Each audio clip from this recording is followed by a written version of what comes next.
Thank you, Brianna, and thanks to the Marsh and the Marsh Stream for this public performance broadcast platform serving the Bay Area and the world.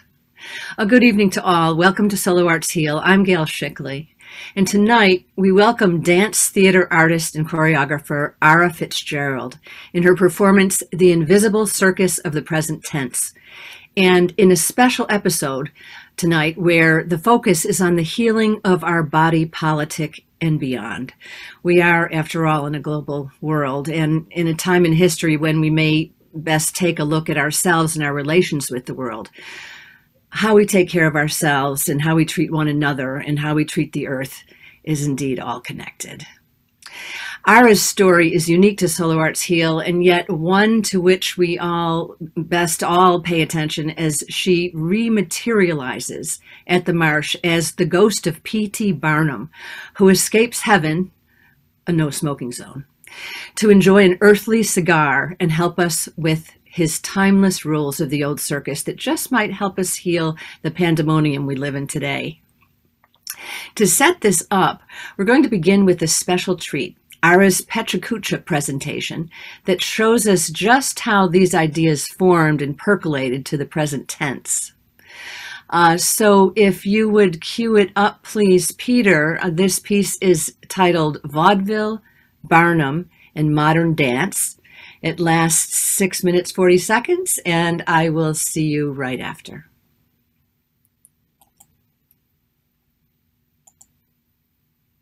Hi, I'm Ara Fitzgerald, and I thought I'd start tonight with answering the question, how did I get here tonight?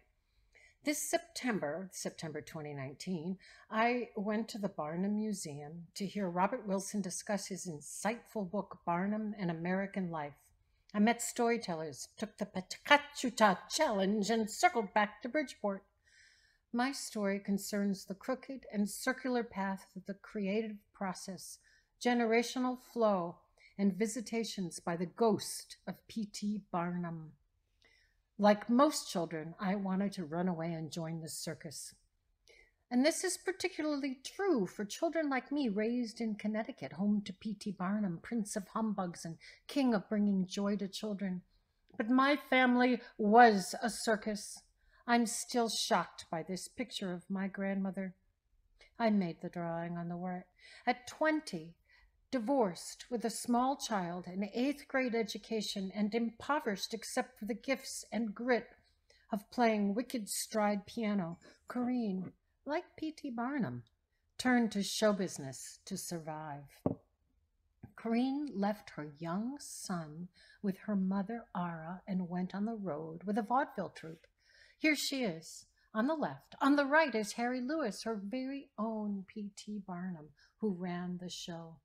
She became a band leader, and he her second husband. I'm quite sure that Harry placed this ad in the 1926 Bridgeport Telegraph. There on the right, you see it, Girl Week, stunning beauties in the Honeymoon Town Review featuring Corinne Fitzgerald and her St. Louis syncopators. Hoochie coochie pecha-coocha, can you believe this is true? It is. Here's an ad for my show, Watch the Bullies Dance. But I'm getting ahead of myself. Vaudeville died. Corinne's husband, Harry, died.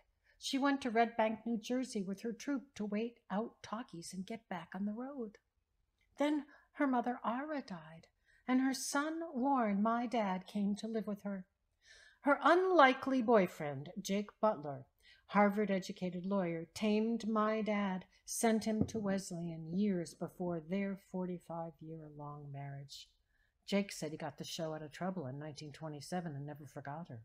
Their love, a high-wire act, flew across ethnic, religious, and class divides, like the circus. After graduation from Connecticut College, I announced my plan to go to New York City to pursue modern dance. My parents, upset by this foolishness, heard my grandmother laugh and say, a modern dancer is just a vaudevillian with an education. I had crooked elbows and a not perfect body. I was an improviser. I danced and wrote and drew. As the granddaughter of a vaudevillian with a fine education and serious training in dance, despite my imperfections, I became a professor by day and a performer by night. It's 1996, almost pre-computer and internet. I'm in a writing class at Wesleyan where I'm studying for a master's degree. Hillary Clinton, our First Lady, is failing to sell her health care plan. We're given a prompt to create a conversation between two famous people who never actually met. I take a break from staring at the blank page and read in the Middletown newspaper that Hillary Clinton is holding seances to contact Eleanor Roosevelt. Is this for real?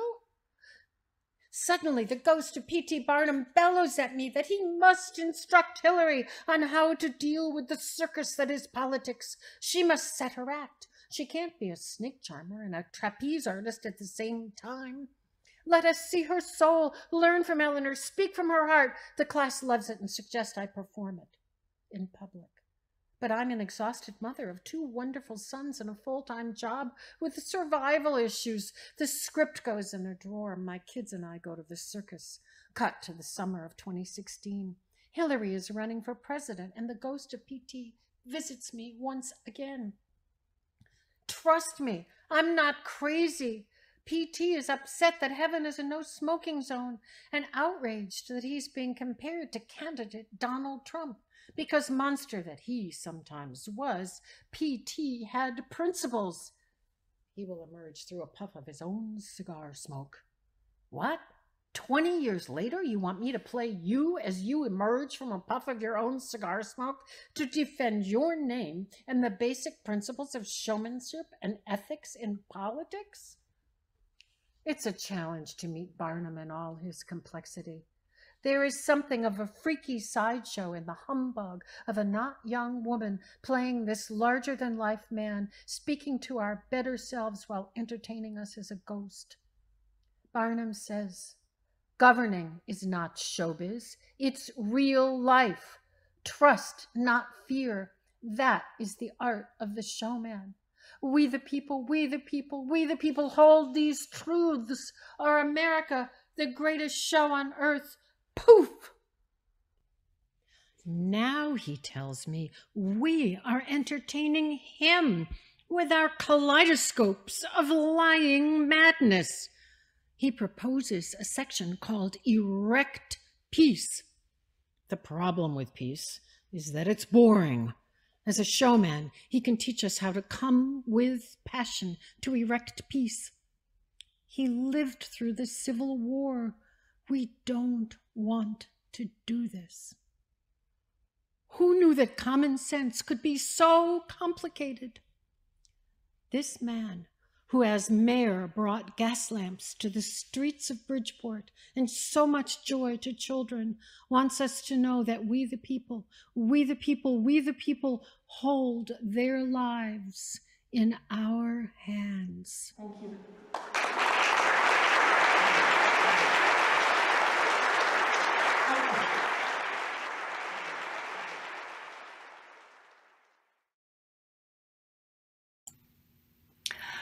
Thank you. That was great. Petra Kucha. I love that. Trust not fear. That is the art of the showman. We're going to hear more about that. And Ara Fitzgerald's grandmother was a vaudevillian who led an all-girl jazz band. I love that. The pictures are so beautiful, and I'm really glad that we could start with that to give us an idea of what's coming. It's no wonder, with a background as that, with her grandmother, that Ara creates dance theater as a choreographer, writer, improviser, and performer, known for her work both weighty and whimsical. She is based in downtown New York City, and her work has been seen on and off Broadway in small theaters, museums, and salons. And this show is episodic. It's a piece about absorbing where we are in the world now, she's told me. It's always open to change, and there will be new episodes coming up. And after the show, please give us your comments and questions. We want to hear what you think. Whether you're in the YouTube or Zoom audience, we will get your questions. So please do that after we see this piece. And now, please join me in welcoming Ara Fitzgerald in her created live yesterday for tonight's Solo Arts Heal performance of The Invisible Circus of the Present Tense. Peter, if you would cue it up. This show is written and performed by Ara Fitzgerald with projections by Peter Cunningham, music by Wal Matthews. The show is 28 minutes. I'll see you after for the talk back with Ara.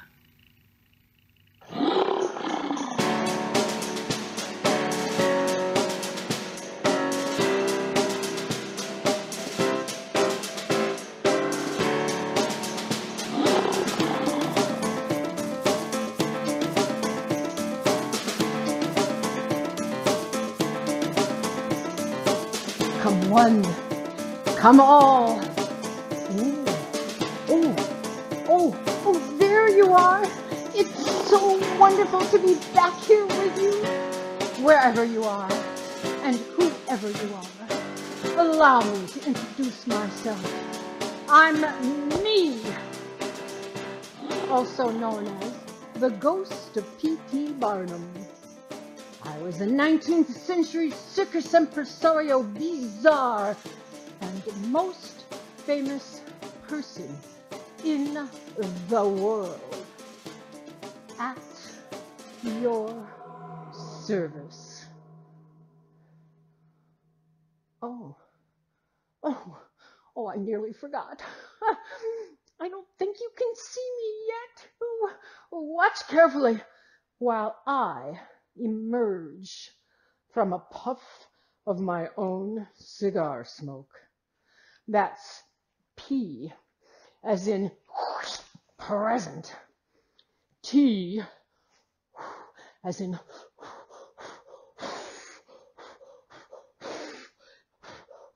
tense. Barnum. Ta-da! A hoax? A humbug?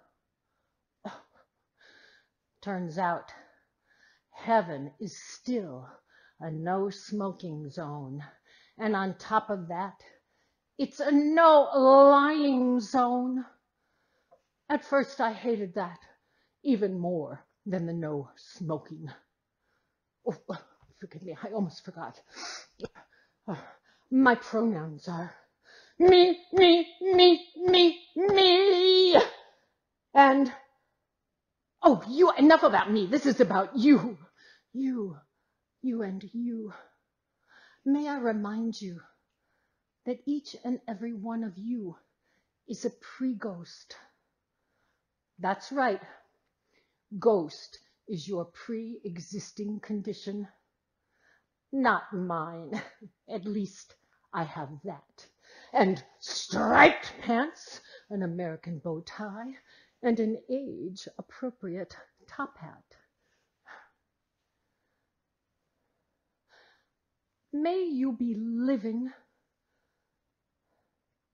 May you be living somewhere. May you be living somewhere where the rule of law, the 4 noble truths, the 10 commandments, and especially the golden rule still hold sway. And if not, well, we'll always have Paris. Oh, may you be living not alone, but with your inner child. These days, you don't even need to run away to join the circus. If you get very still and listen, you can hear the circus within.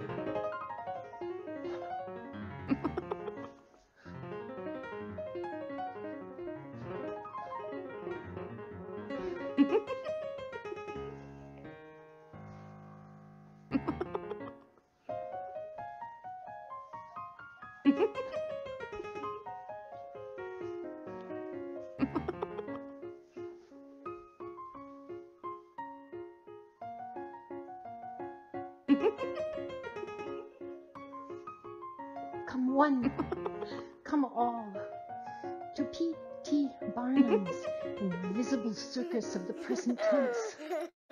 You'll laugh. You'll cry. You'll have no idea how to fly. It's the only show in town, and it's free. What could be more thrilling than to fight an enemy you can't see, or to finally learn from history?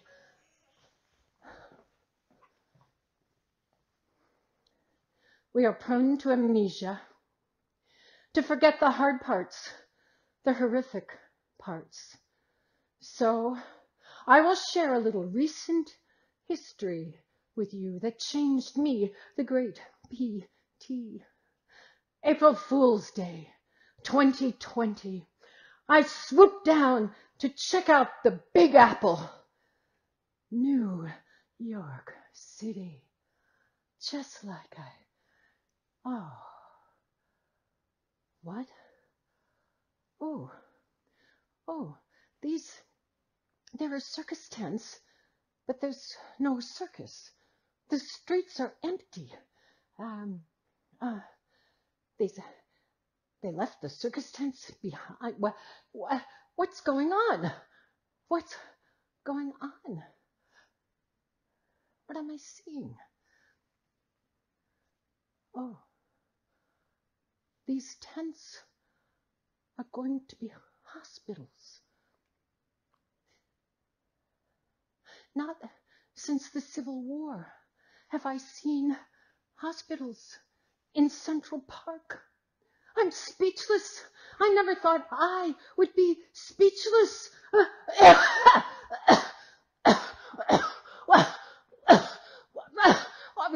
What's going on? I'm a ghost. I thought I was immune. I could barely smell my grease paint. Oh, I forgot. This is not our first pandemic. Plague after plague after plague in the world, but we still think we're so special, and we don't learn very much. And our children sing, "Ring around the rosy, ashes, ashes, we all fall down," and they don't even know they're singing a plague song.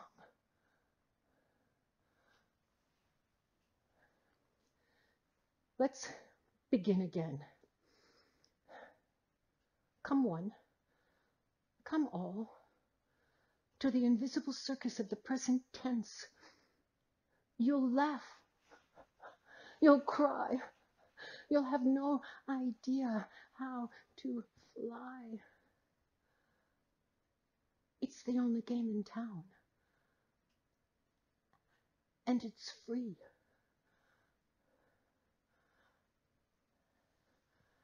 I will share with you some rules from the old circus that just might help us with the pandemonium of today. Rule number 1, the circus has rules. Everyone was welcome under my tent. Everyone was safe under my tent. I didn't think the audience was stupid, blind, and susceptible to lies and humbugs making me rich, but I didn't think they were stupid. Unlike some nations, the circus is not run by divide and conquer. Watch carefully.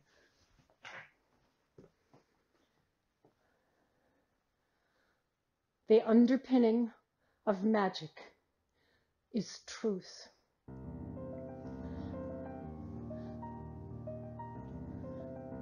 Circus folk create magic, and they discover the timing of the impossible. But they seek the truth. the science of the high wire act, the rigors of illusion. Their lives depend on it. The lion tamer puts his head in the lion's mouth. And why? So you can practice courage. Let's look at the high wire act. The trapeze artist who floats through the air with the greatest of ease. It's not easy at all. She is beautiful but if the trapeze artist misses the clutch and falls to the sawdust, what does the ringmaster do? Is this the show? A fear-mongering ringmaster says, "You did not see what you just saw. And if you say that you just saw what you just saw, you're out of here. No refund. What you just saw never happened. And if you say that you saw what you just saw, I'll hunt you down." No. A real ringmaster makes everything stop. We had the best doctors on staff, and they arrived to care for our fallen. And we watch as the stagehands test the rigging, test the nets, test the timing. What went wrong? When will the show begin again? And we wait in silent, separated suspense until we deem it's safe again. And the ringmaster shouts, "Let the flying begin."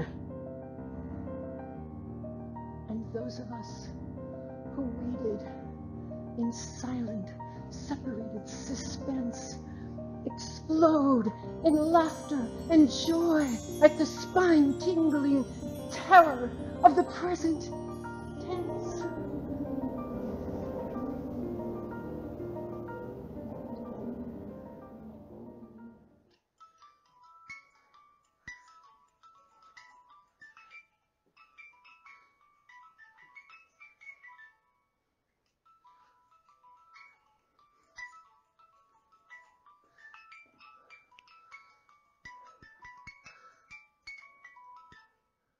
In the circus, we are one family. And like a real family, we face the freak in each other, especially at holidays. I trust my workers. Imagination is the muse of every worker. And we are a family, a working family on the ground and in the air.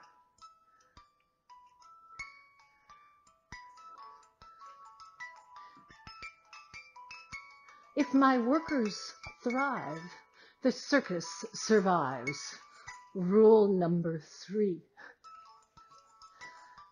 Each one of my workers makes a living wage, enough to support their family. And each one knows that they get respect for a job well done. But they can dream of becoming ringmaster rich, a trapeze artist, or a strongman chained to a chair in a sideshow.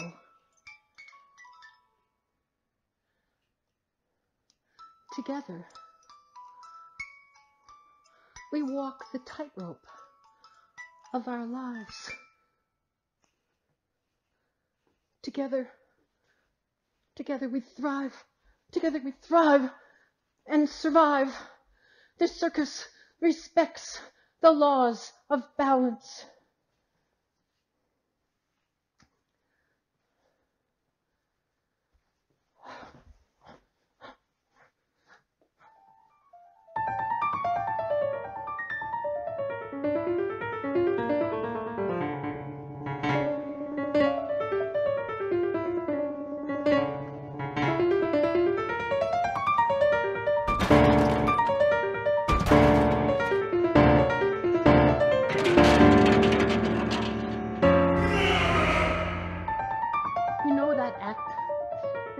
It stacks the teacups up and up and up and up and up. And then they all crash to the ground.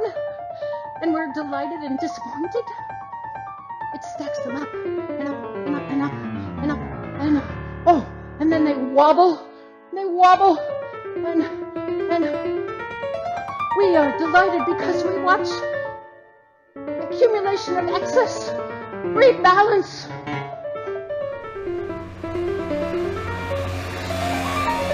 The circus respects the laws of gravity. Oh, I nearly forgot.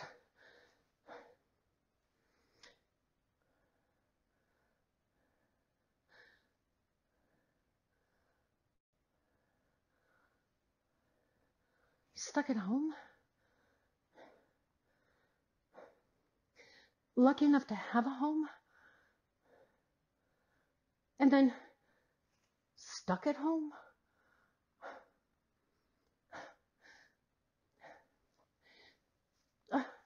Well, if you have go from one room to the other, and if you only have one room, then go from one side of the room to the other side of the room, and use your imagination.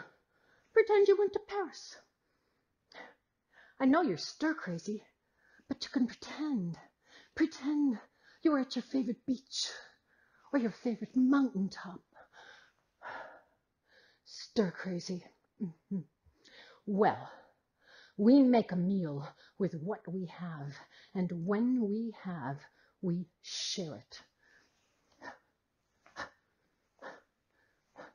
Stir for vaccinations, stir for voting rights, stir and stir and stir and stir and share. You stir and stir and stir and stir and stir until you make a senator with a Roman hairdo walk in the shoes of a single parent with 3 children and 4 minimum wage jobs, and then ask that senator, what would actual Jesus do?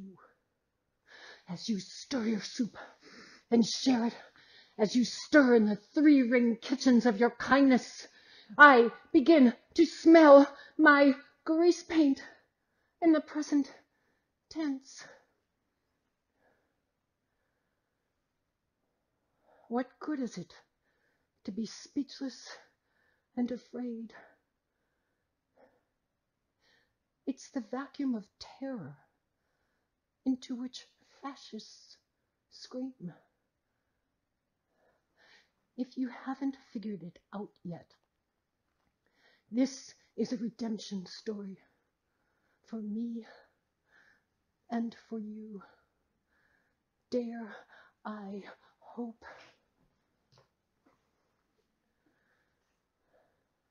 A blank page, a broken heart.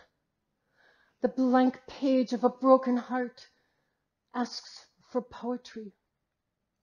Rule number 4. More poetry, less profiteering. Hope is the thing with feathers. The poet Emily Dickinson said that during my century. If I'd been able to get her to come out of that house and join the circus, I could have made her a star. But all she wanted to do was stay in her room. So instead, I sold Jenny Lind as the Swedish nightingale, a high-class bird for the masses. How'd you like them feathers? Oh, Emily, I still think of Emily as the muse of our solitudes. One room, one pen, one feather. A 3-ring circus of hope in one feather. Oh, Emily. Whatever happens, The show will go on.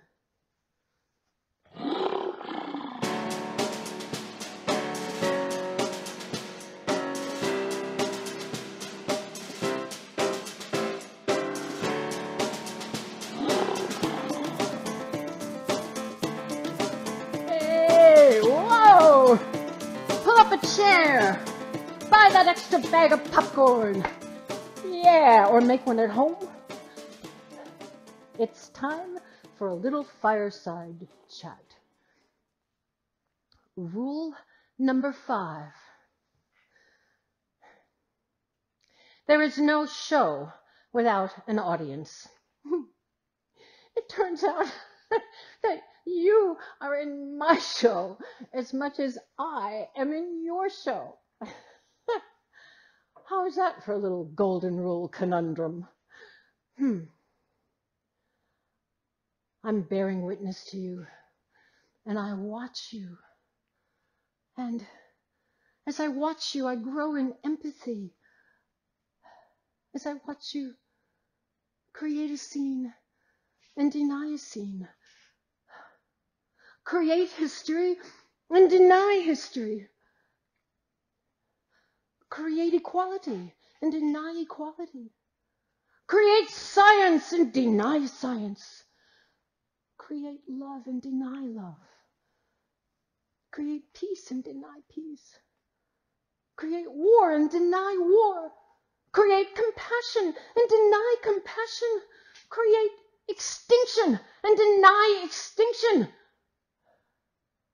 As I watch you, I mourn. I cry. You know, you could be me, and I could be you.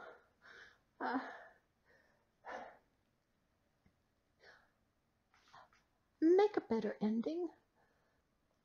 Better yet, make a new beginning.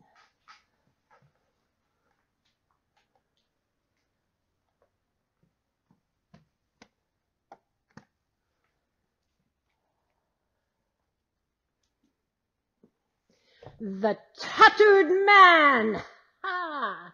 Captain George Constantinus. Covered from head to toe in Burmese tattoos of wild animals. Look into his eyes. I had hoped you would see yourself mirrored in his eyes. His heart breaks too, and on some days, better days, there was joy. Well, that didn't work out. But I'm a salesman, I'm a showman, so I gave you the entertainment you craved. I fired up your amygdala brains. I worked with fright and flight and the horror and delight of brains aflame. But that was entertainment, brute force contained. Was I the exploiter or the employer of human beings society exiled as freaks? Was I the only one mean to animals, making them appear as pets, while some of your forebears shot them from train windows? Extermination for fun? What are we gonna do with all these bullies? Are we gonna ignore them, or make them dance, or destroy them and then become bullies ourselves? What are we gonna do with all these bullies? Rule number 6. Put your amygdala brain, your lying, unfettered rage in a cage.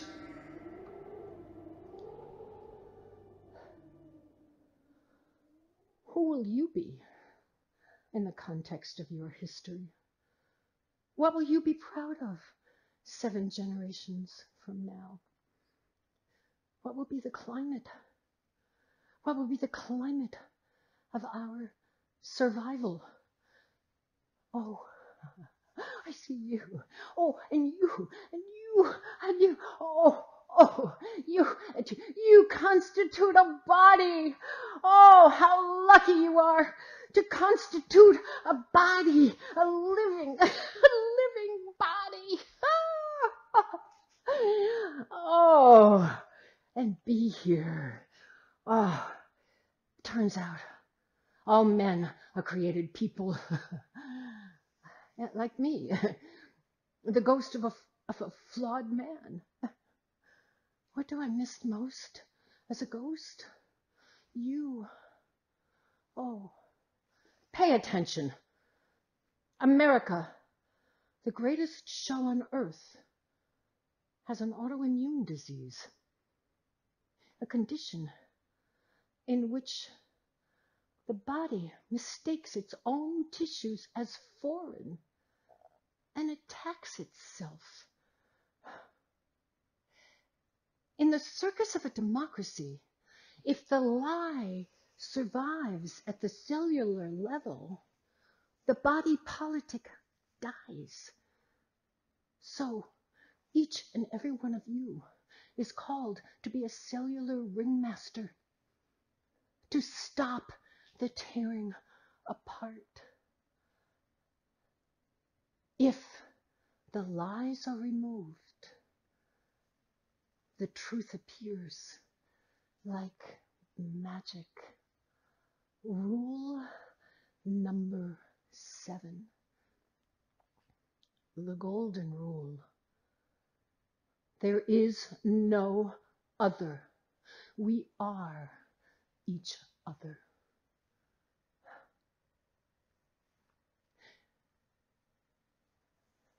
Have you seen the crowds? Millions and millions of people find the courage to pour into the streets and say what they see. I'm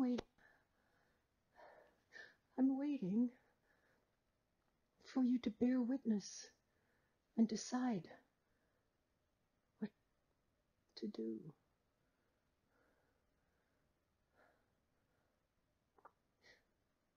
Begin again. Dare I hope?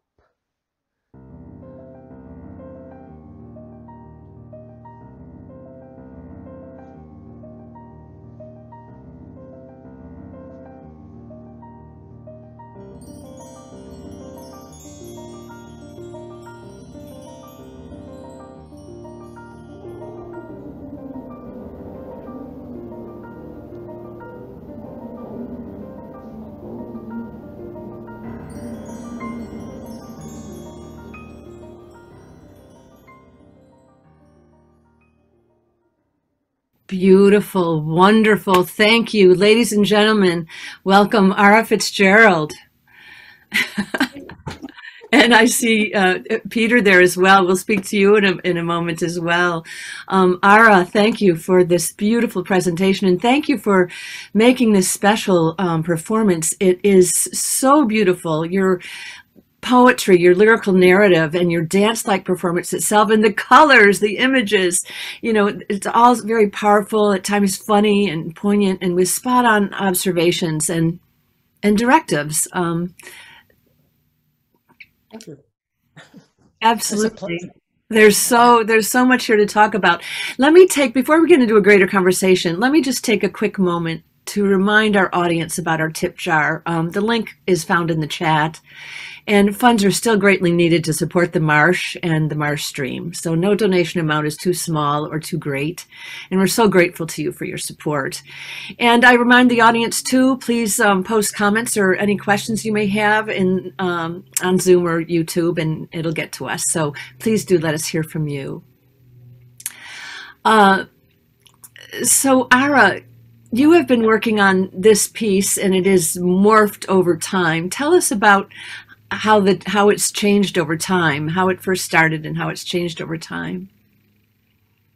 Let's see. Well, from the Pikachu cha that the character appeared in 1996 in a writing class and then was put away. And then I never thought anything about it. And then suddenly P.T. Barnum's appears again in 2016 to have some things to say about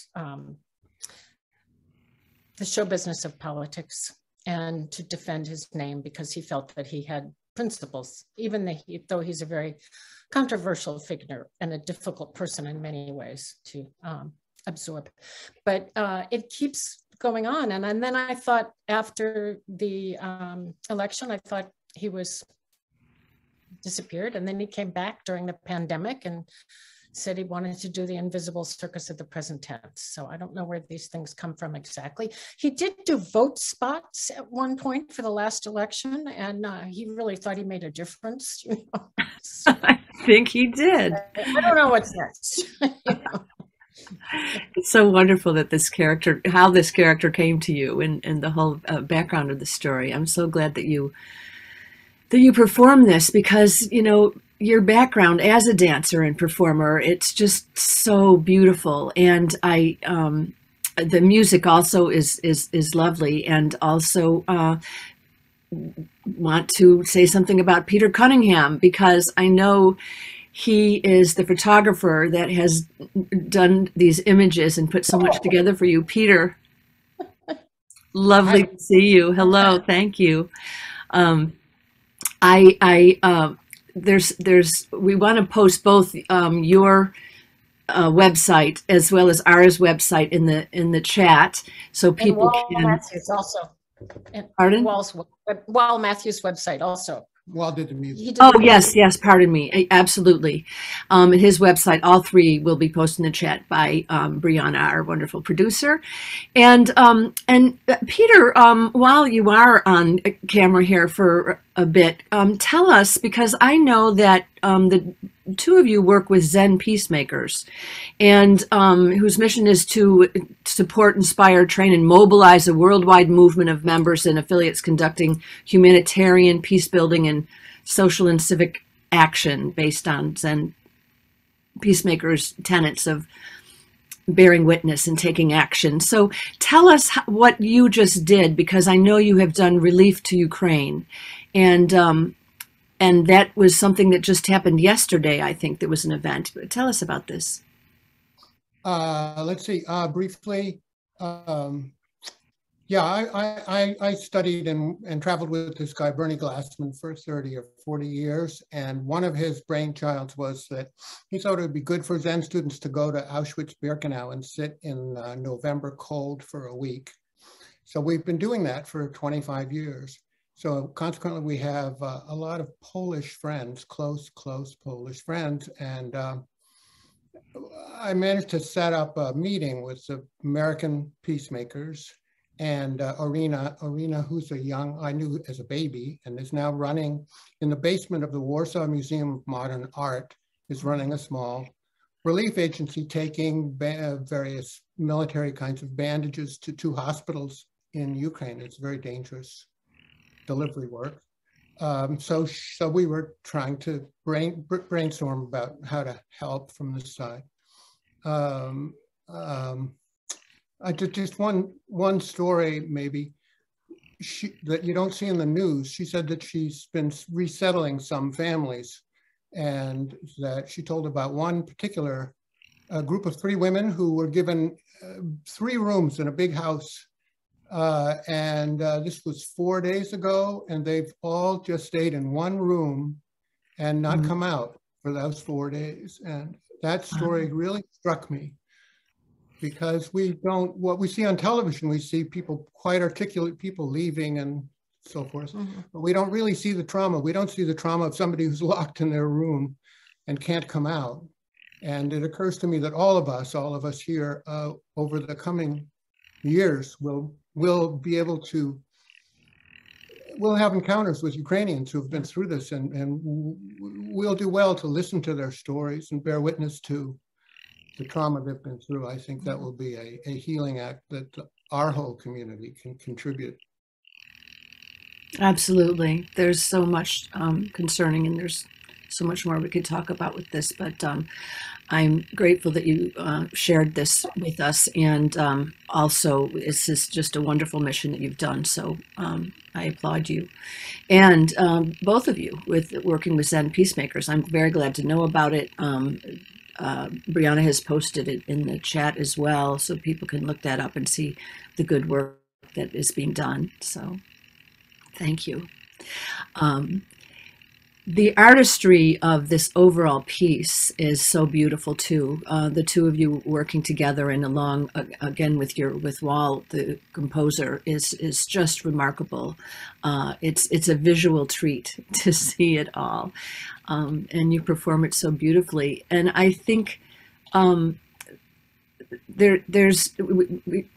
we talked about, this is kind of has to do with healing our body politic, and it's not just.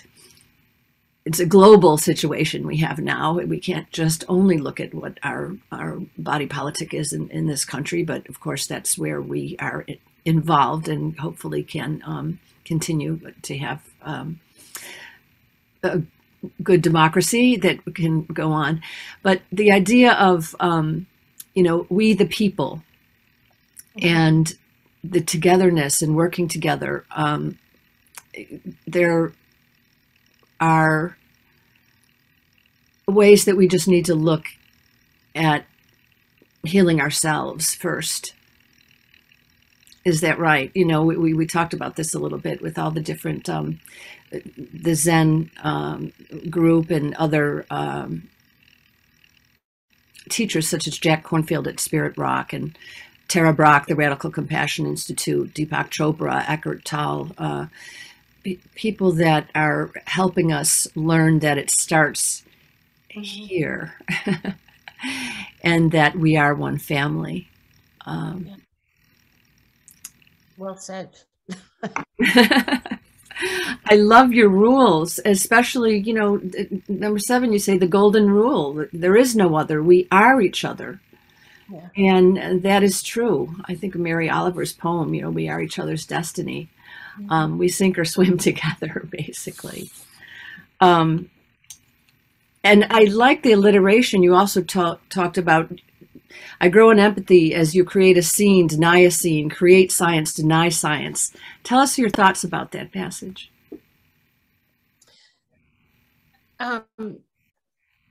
It's what I'm seeing in the world right now. We're in a time in our country in which we're going to deny history, where there's a movement to deny history. And we have to bear witness to our history, and we have to learn from it, from the great promise of this nation and the fact that we need to meet that, not run away from it, and not run away from where we have not succeeded, where we have been cruel, where our world, where America has not been its promise. And that makes us great. And it terrifies me where this movement to deny history, to deny science, to deny compassion. And we need compassion for each other to begin to move forward and to find a truth together. And in a way, right now, in the horror of our world right now, we're seeing people being forced to take a stand and find amazing depth of courage. And I hope that there's a depth of love in there as well. I'm seeing in the midst of what we're witnessing, extraordinary caring going out, but also extraordinary destruction. It's unspeakable and complex, and we must support where we're going as a country and become stronger and better. And that means each and every one of us has to do something to make this better. And it can be very small and at home, or it can be being an activist. I'm much in contact with my wonderful friend, Darcy Castellero, who's, I listen to her work and she listens to mine, and we keep each other going. And she's an activist and a writer and was a comic. And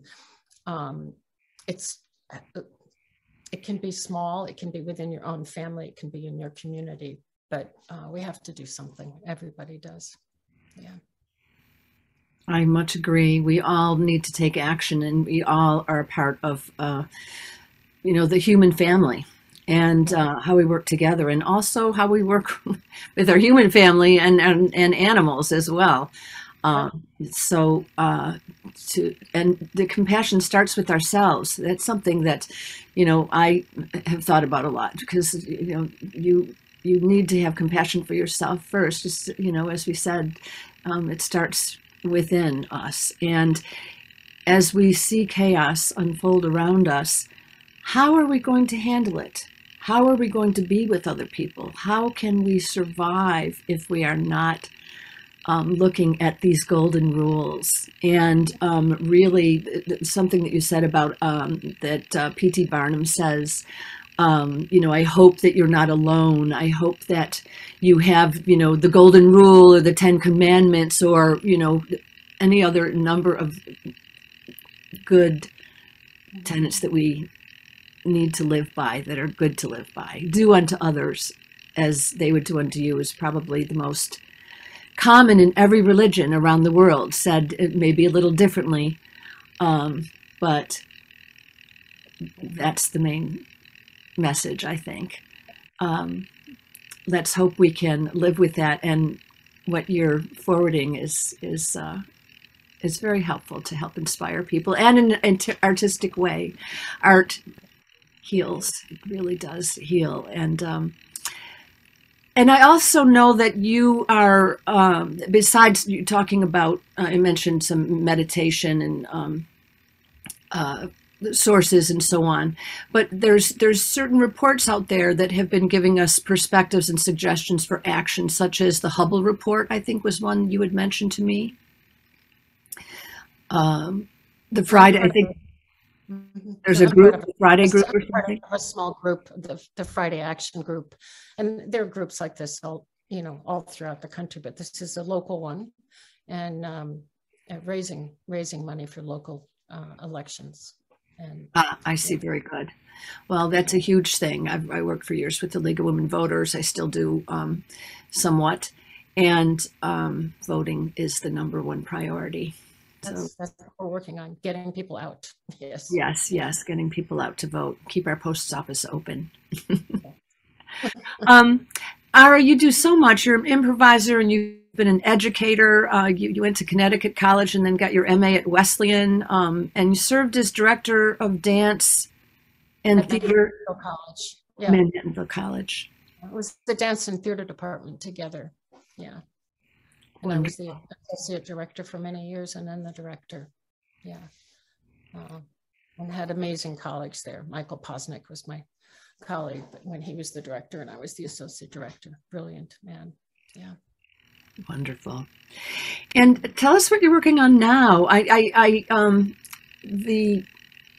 Everything is posted in the chat, and I really encourage everyone to look at both Ara's and Peter's websites, because there is a lot of great art and video and pictures and all kinds of things on there that are just wonderful. I could, completely get lost in your websites. They're beautiful. Tell us about what you're working on now. Well, along with continuing to develop this piece, or whatever episode is going to come next, the next thing I'm really going to complete is a book of scripts that I've written over the years, and drawings that's being developed right now. And I'm working with the designer, Ola Dekorn, who's Polish actually. And I plan to get that done and figure out how to either publish it with a publisher or self-publish. But it's exciting to see the scripts that have been performed on stage on a page. It's another form of performance in a way, and sharing this work. So I really look forward to sharing that with people. And what is the title? The title is Slow Dancing is Easy, which is taken from a piece that I made some years ago, which follows the action of holding someone close from the time that we're very young until the time that we're very old.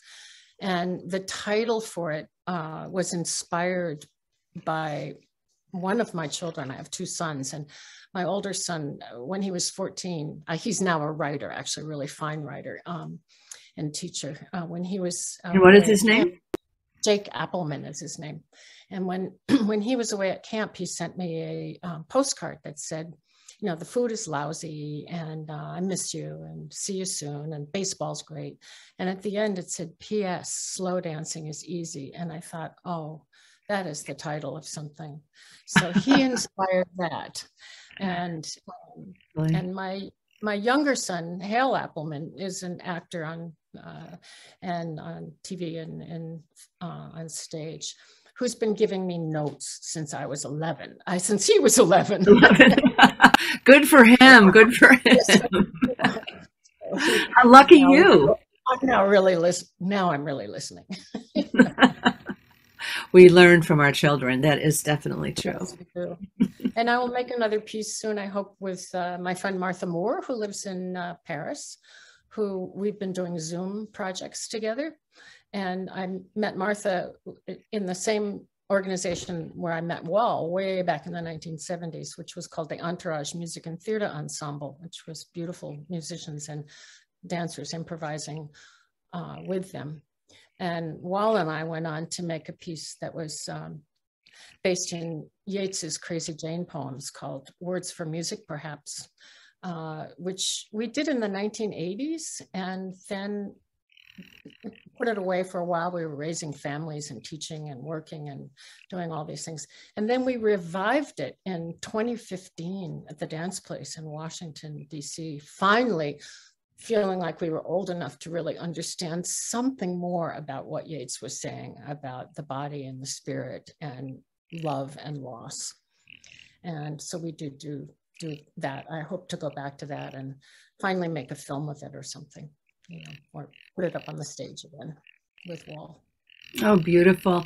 I wish we had time to show some of the films. We're going to see one more short piece, but just looking, one of the things I noticed on Peter's website was Earth, a visitor's guide, you know, and we really focus on climate change and environmental shows, healing our Earth once a month here on the Marsh Stream. So I'm really interested in that. Beautiful, beautiful book. The photography, Peter, I know, has been a professional photographer for 30 plus years and has worked with so many great people. And it's just really an honor to have you both here with us tonight. Gail, I just want to say that that book was done by one of your neighbors, Mark Shapiro, who's across the bay in Berkeley. And he teaches at Berkeley in the J School. And his wife is Zoe Carter Fitzgerald, a musician who's playing Fitzgerald Carter, who's playing, what do we call it? Not Crate and Barrel. Who's playing at the Freight and Salvage. Yeah, thank you very much. We'll play at the Freight and Salvage next month, isn't it? Yes, yes. Very good, very good. And she did the song, was it for the film that you did on the pandemic? Mark just put something in the chat. Hi, Mark. Yeah. Hi, Peter and Ara. She's playing at the Freight and Salvage. There it is. March 22nd. Perfect. Wonderful. Thank you. You put the name up there. Yeah, Mark, thank you. So any last words that you'd like to give us, Ara? You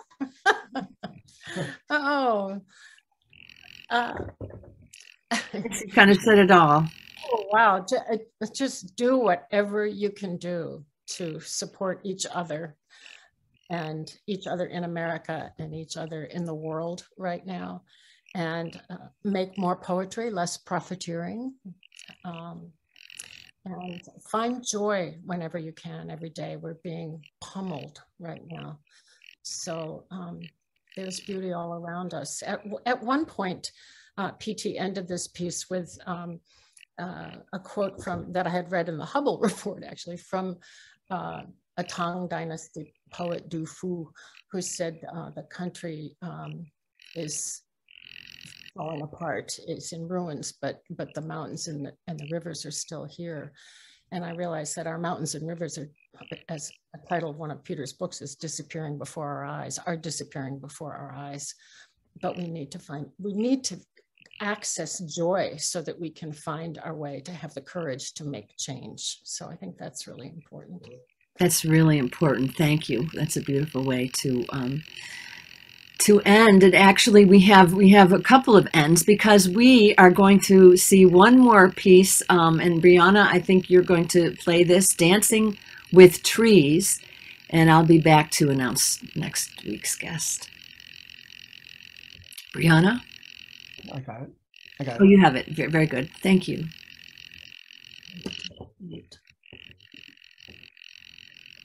My love admits that when we first dated, he thought it intriguing that I taught a course in improvisation called Serious Play. Walking in the woods, I hear a tree call. I embrace its trunk. I'm holding the tree and the tree is holding me. The tree turned out to be a telephone pole. Yes and is the first rule of improvisation. But what is the yes and if your scene partner is a tree? From our elders, we learn to approach a tree with respect. Place a hand gently on the trunk. Ask a question. Listen. We find ourselves on the lookout for trees willing to engage in call and response, in conversation. Did you know one tree creates enough oxygen for 4 people to breathe for one day? I breathe you and you breathe me. Date night, Times Square, at play, people rushing, curtain time. Where are the trees? The size of the place that one becomes a member of is limited only by the size of one's heart. Oh, you read poet Gary Snyder too? Pencils are made from trees. The mother tree, everything comes from the mother tree. Everything goes back to the mother tree. Did you talk to my great-great-grandmother? Yes, and I trust that our grand seedlings will continue in fruitful conversation for generations.